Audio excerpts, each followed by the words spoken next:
What's up, guys? This is Elliot, and to be honest, I'm tired of doing this video because I've done at least 2 takes so far, and both of them didn't work. So here we are. What are we going to talk about? Why don't you just stay tuned and find out? We're doing it live.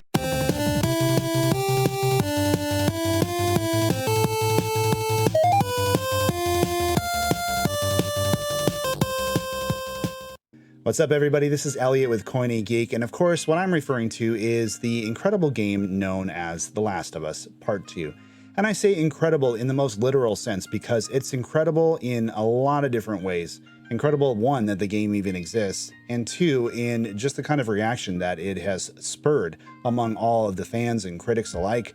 So I'm excited to talk about this game. I'm going to keep this real simple. This is the very first review I've ever done on this particular channel, so bear with me as I stumble my way through it. I'm going to tell you a few things. What did I like? What didn't I like? And then essentially my final thoughts. So we're going to keep it simple. What did I like about this game? Well, the easy thing to say what I like about this game is that it's aesthetically incredible. The graphics, the sound design, everything is like AAA. Standard Naughty Dog fare. They put a ton of work into making this game look as good as it can possibly look. The weather effects, the character models, the actual voice acting, there isn't anything there that takes you out of the immersion of the world and the setting that Naughty Dog is trying to create. The other thing too is artistically, it's gorgeous. It's actually got a very diverse color palette. You can get in, you start off being in a lot of like kind of, you know, muted color palettes with like greens and grays, but then you open up into several different kinds of environments where you have something like autumn leaves or snow or water. It just got a lot of diversity in it for a game that is primarily about an overrun Seattle. So kudos to Naughty Dog for that, and kudos to them for continuing to push the boundaries, especially even on current gen systems. They always put out a AAA product when it comes to that. On top of that, besides just looking good, the game actually plays incredibly well too. It reminds me a lot of like Metal Gear Solid 3 Snake Eater, and I don't know if that's because in Snake Eater you can actually like go prone and crawl through the grass, much like you actually can in Last of Us Part 2. They have a similarity in that fashion. The game plays incredibly well. I think if you've played The Last of Us Part 1 and you're not expecting this to be a run and gun shooter like you would have experienced in the Uncharted games, then you're going to feel right at home with it. Naughty Dog did add a few new elements like a jump button and a going prone button. Those are a couple of the additions to there, as well as a couple tweaks here and there, but nothing too consequential in my opinion that made it feel too foreign to the last game. It feels like a very natural flow. So from both a gameplay and a graphical and sound perspective, the game is really cool. One quick thing I got to mention about the sound. The soundtrack of this game is really interesting because it's not something that I would probably say is heavily theme based like many other games are. You definitely hear the Last of Us theme here and there throughout, but it is more, I don't know if sonically based is the right term, but think of like a Hans Zimmer soundtrack. Think of Dunkirk, when you're watching Dunkirk and you're just hearing a steady kind of beat.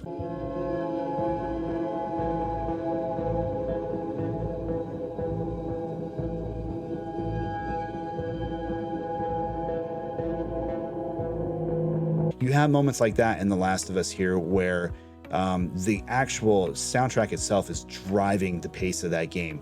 The other thing that I really liked about it at the end was the story. Now, this took me a couple days to mull over because the story, I think, is going to be one of the most controversial parts of this game. People are going to either love it or hate it, and that's going to depend on what you expect of this game, in my opinion. The first Last of Us didn't really need a sequel at all, in my opinion. So if Naughty Dog was going to make a sequel, they had to do something big and bold and somewhat unexpected, and they've accomplished that here. For me, I like that kind of stuff. I'm also a guy that likes movies like The Last Jedi, where Luke Skywalker wasn't the Luke Skywalker that everybody remembered him from as a kid, and they took a different direction. Some people don't like that because they feel like it betrays the character and the lore overall.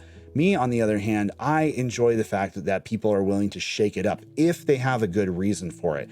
And I believe that most everything in this game had a good reason for it. Even when I was questioning whether or not this game was trying to push an agenda, and I definitely do think it was at times, even when I was fighting against those questions in my head, I still felt like I could take a step back and say, you know what, this makes sense for this character, these characters in this world, and I thought it was very well put together, and I left the game thinking like, Well, that wasn't maybe the most uplifting story, but it certainly was a thought-provoking story.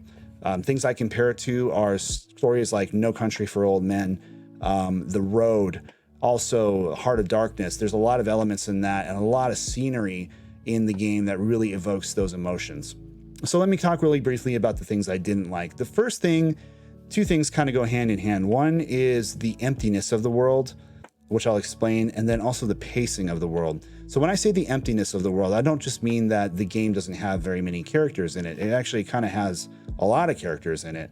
But what I mean is, like, when you're wandering around downtown Seattle, you're in this big sprawling open world with almost nothing to do half the time. You can ride around on your horse or traverse with a couple of your other companions, and it just doesn't seem like there's much reason to explore. In fact, I found myself getting lost most of the time. Instead of, I would run over and I'd see, oh, that looks like a cool thing over there. Maybe I should go check that out. Only to find that there's very little, if anything, over there that I can actually collect. There are very few side quests, if any. So everything that you do in this game, in terms of exploration, ultimately feels slightly inconsequential unless you want to upgrade your weapons, which is important in this game.